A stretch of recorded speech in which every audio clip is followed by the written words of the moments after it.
Dragi prieteni, dragi seniori, mă bucur că suntem din nou împreună.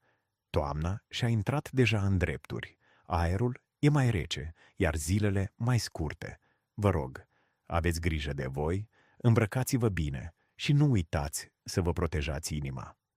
Acum, mai mult ca oricând, corpul are nevoie de sprijin și de căldură, atât la propriu cât și la figurat.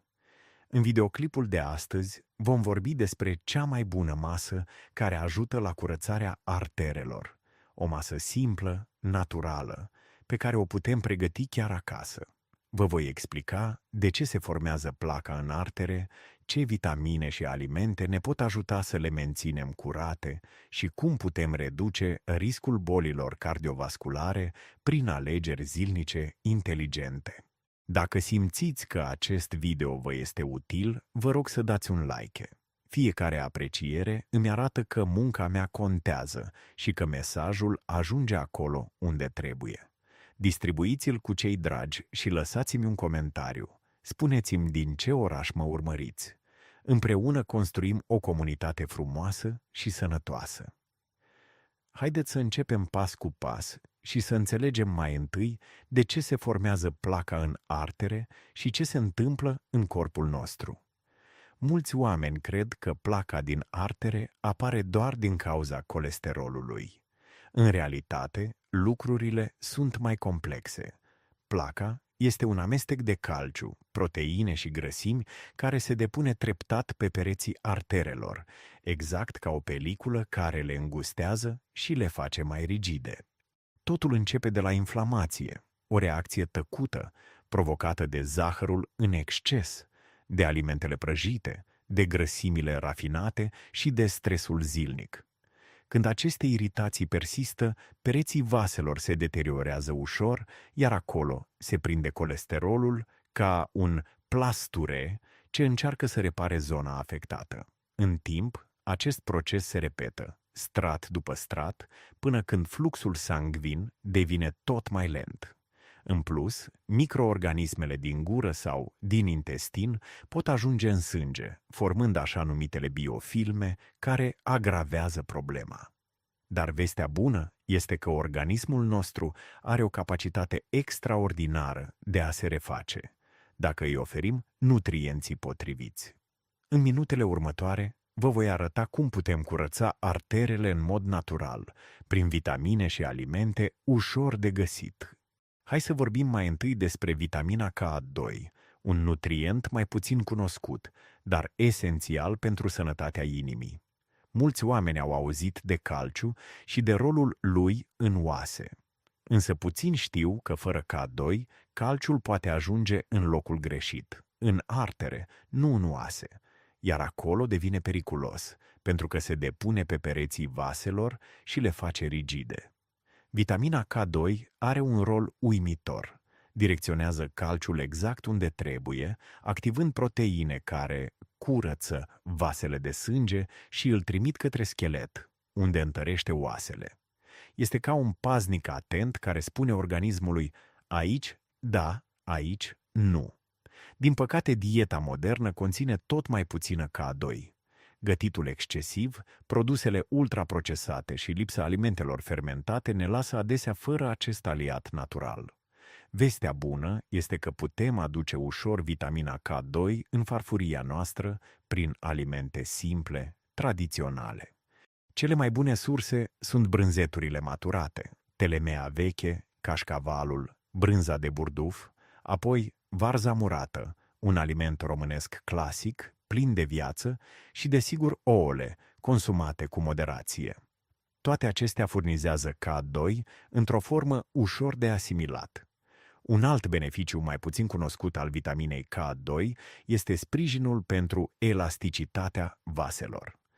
Când arterele sunt mai flexibile, inima lucrează mai ușor, tensiunea rămâne stabilă, iar circulația sângelui devine mai eficientă. De aceea, nu e nevoie de suplimente scumpe, doar puțină brânză maturată zilnic, o porție de varză murată sau un ou la micul dejun pot face o diferență reală. Vitamina K2 lucrează în liniște, dar rezultatul ei se simte zi de zi. artere curate, o inimă mai puternică și oase rezistente. După ce am vorbit despre vitamina K2, haideți să ne oprim acum asupra vitaminei C, una dintre cele mai importante arme naturale împotriva bolilor cardiovasculare. Poate părea banală, dar fără ea, pereții vaselor de sânge devin fragili și vulnerabili. Vitamina C este esențială pentru formarea colagenului, o proteină care menține elasticitatea și rezistența vaselor. Imaginați-vă arterele ca pe niște tuburi flexibile. Dacă pereții lor își pierd elasticitatea, se pot fisura ușor, iar acolo se prinde colesterolul sau calciul.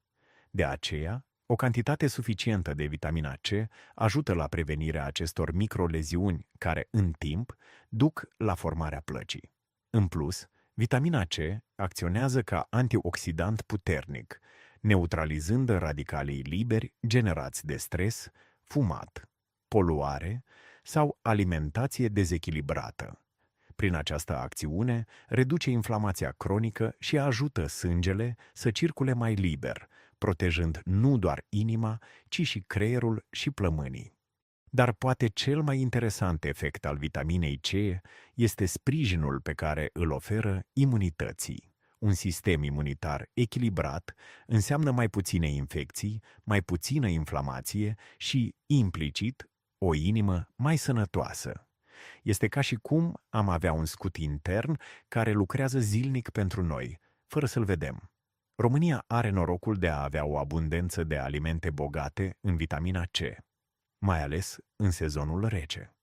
Ardeiul roșu, pătrunjelul verde, căpșunile, coacăzele negre, măceșele și, desigur, cătina sunt adevărate bombe naturale de vitalitate.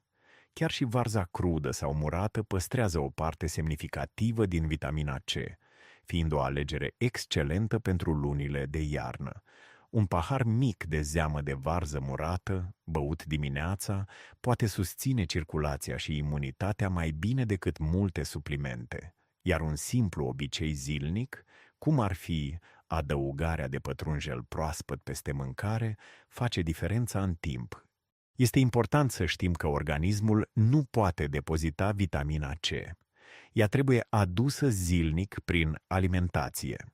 Când mâncăm mai multe legume și fructe crude, îi oferim corpului exact ce are nevoie pentru a se reface. Vitamina C nu este doar vitamina răcelii. Ea este vitamina rezistenței arteriale, a energiei și a optimismului. O inimă sănătoasă începe adesea cu un stil de viață simplu și colorat, legume vii, fructe proaspete și obiceiuri constante. Așa că vă încurajez să vă umpleți farfuria cu culoare, să nu uitați de o porție de crud în fiecare zi și să lăsați natura să lucreze pentru voi. În continuare, vom descoperi o altă vitamină esențială, vitamina E, scutul antioxidant care protejează inima de stres și îmbătrânire prematură. Puțini oameni știu că această vitamină este una dintre cele mai puternice substanțe antioxidante din natură și joacă un rol esențial în menținerea tinereții celulelor noastre. Vitamina E este ca o barieră invizibilă care apără celulele de atacul radicalilor liberi, acele molecule instabile care apar din cauza stresului, fumatului, poluării sau alimentației bogate în grăsimi procesate. Când radicalii liberi nu sunt ținuți sub control, ei deteriorează pereții arterelor și cresc riscul de inflamație. Aici intervine vitamina E, care calmează acest proces și previne oxidarea colesterolului LDL, una dintre principalele cauze ale formării plăcii. Un alt efect important este faptul că vitamina E îmbunătățește circulația sângelui, ajutând sângele să rămână mai fluid. Astfel, scade riscul de coagulare excesivă și de tromboze. Este ca și cum am oferi inimii un ritm mai lin, fără presiune inutilă. De aceea, oamenii care au un aport constant de vitamina E tind să aibă tensiunea arterială mai stabilă și un puls mai echilibrat. Sursele naturale ale acestei vitamine sunt numeroase și, din fericire, ușor de găsit în România. Semințele de floarea soarelui crude, migdalele, nucile românești, dar și uleiurile presate la rece, de floarea soarelui, dovleac sau rapiță, sunt printre cele mai bogate alimente în vitamina E. O mână mică de semințe sau nuci zilnic poate face minuni pentru inimă, oferind organismului grăsimi bune și protecție antioxidantă. De asemenea, peștele gras de apă rece, precum somonul, scrumbia, heringul sau macroul, aduce o combinație excelentă între acizii grași omega-3 și vitamina E, dublând efectul antiinflamator. Într-un fel, aceste alimente lucrează în echipă. Omega-3 menține elasticitatea arterelor, iar vitamina E le protejează de oxidare. Un alt detaliu interesant este că vitamina E sprijină și mușchiul inimii. Ea contribuie la oxigenarea mai eficientă a celulelor cardiace, reducând oboseala și îmbunătățind capacitatea de efort. De aceea, seniorii care includ regulat în dietă surse de vitamina E simt adesea o creștere treptată a energiei și a rezistenței. Pentru a profita la maximum de efectele sale, e bine să consumăm aceste alimente în stare cât mai naturală: semințe crude, uleiuri neprăjite, salate stropite cu o lingură de ulei presat la rece. Căldura puternică distruge vitamina E, așa că gătitul la temperaturi înalte ar trebui evitat. Un exemplu simplu de obicei zilnic: o salată de rucola cu ulei de măsline extra virgin, presărată cu semințe de floarea soarelui și câteva nuci. Este o combinație care aduce gust, sațietate și protecție pentru inimă, fără efort. Vitamina E mai are un efect subtil, dar valoros. Ajută la menținerea frumuseții pielii și la încetinirea îmbătrânirii. Atunci când circulația este bună și celulele primesc suficient oxigen, pielea capătă un ton mai sănătos, iar corpul se recuperează mai repede. Pe scurt, vitamina E este vitamina vitalității și a echilibrului interior. Ea nu acționează spectaculos peste noapte, dar în timp creează o diferență vizibilă: o inimă care bate mai ușor, o minte mai limpede și o stare generală de bine. Așadar, nu uitați să puneți zilnic în meniu puțin din această sursă de viață, fie câteva semințe, fie o lingură de ulei bun, fie o porție de pește gras. Inima vă va mulțumi în tăcere zi de zi. În continuare, vom combina toate aceste informații într-o masă completă, simplă și gustoasă, cea mai bună masă pentru curățarea arterelor. Nu există o pastilă miraculoasă care să curețe arterele peste noapte, dar există o farfurie simplă pe care o putem pregăti chiar acasă și care, pas cu pas, ajută inima să se refacă. Este o combinație de alimente naturale, ușor de găsit, care lucrează împreună ca o echipă. Fiecare ingredient are rolul lui clar. Unul reduce inflamația, altul curăță vasele, altul le menține flexibile. Primul element al acestei mese este peștele gras de apă rece, sursa ideală de acizi grași omega-3. Poate fi somon sălbatic, dar la fel de bune sunt și variantele locale: macroul, heringul, păstrăvul sau scrumbia de Dunăre. Chiar și un ton conservat în ulei de măsline poate fi o alegere potrivită atunci când vrem ceva rapid. Aceste tipuri de pește reduc inflamația, scad nivelul trigliceridelor și ajută la menținerea elasticității pereților arteriali. Gătite simplu, la grătar, la cuptor sau la abur, își păstrează toți nutrienții și oferă proteine curate, ușor de digerat. 2-3 porții pe săptămână sunt suficiente pentru a simți efecte reale asupra circulației și tensiunii arteriale. Lângă pește, nu poate lipsi varza murată tradițională, un aliment românesc autentic, plin de viață. Este una dintre cele mai bogate surse naturale de probiotice, care refac flora intestinală și reduc inflamația în întregul corp.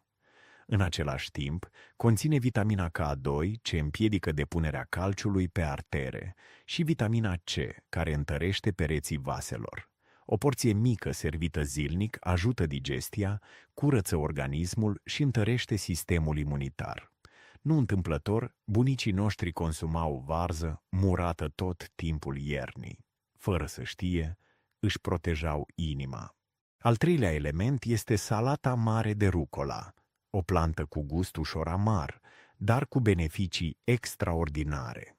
Rucola sprijină ficatul, ajută la detoxifierea naturală și contribuie la reglarea zahărului din sânge. Pentru persoanele cu diabet sau tensiune mare, această frunză este un aliat de nădejde. Este bogată în fibre, potasiu și substanțe numite glucosinolați, care ajută la menținerea pereților arteriali netezi și flexibili. Când vasele sunt elastice, sângele circulă mai ușor, iar inima depune mai puțin efort. Pentru dressing vă recomand o combinație simplă: ulei de măsline extra virgin și oțet de mere natural. Uleiul de măsline aduce grăsimi bune, care reduc inflamația și susțin colesterolul bun, iar oțetul de mere reglează glicemia și stimulează digestia. O lingură de ulei crud și câteva picături de oțet sunt suficiente pentru a transforma o salată simplă într-un adevărat tratament pentru inimă. Evitați să încălziți uleiul. La temperaturi mari își pierde proprietățile benefice. Pe deasupra salatei putem adăuga semințe de floarea soarelui crude și brânză maturată, cum ar fi telemeaua veche sau cașcavalul. Această combinație aduce un plus de textură și gust, dar și un aport important de vitamina E și K2. Semințele furnizează antioxidanți care protejează celulele, iar brânza maturată sprijină elasticitatea vaselor și sănătatea oaselor. O lingură de semințe și câteva fâșii fine de brânză sunt de ajuns. Corpul știe să folosească eficient ce îi oferim. Un ingredient special, dar adesea ignorat, este usturoiul. Acesta nu doar că oferă gust, dar are și proprietăți medicinale puternice. Usturoiul crud sau fermentat ajută la subțierea sângelui, previne coagularea excesivă, scade tensiunea și combate bacteriile dăunătoare. În plus, stimulează circulația și oferă o senzație plăcută de căldură în tot corpul. Adăugat în salată sau peste pește, aduce o aromă autentică și o protecție suplimentară pentru inimă.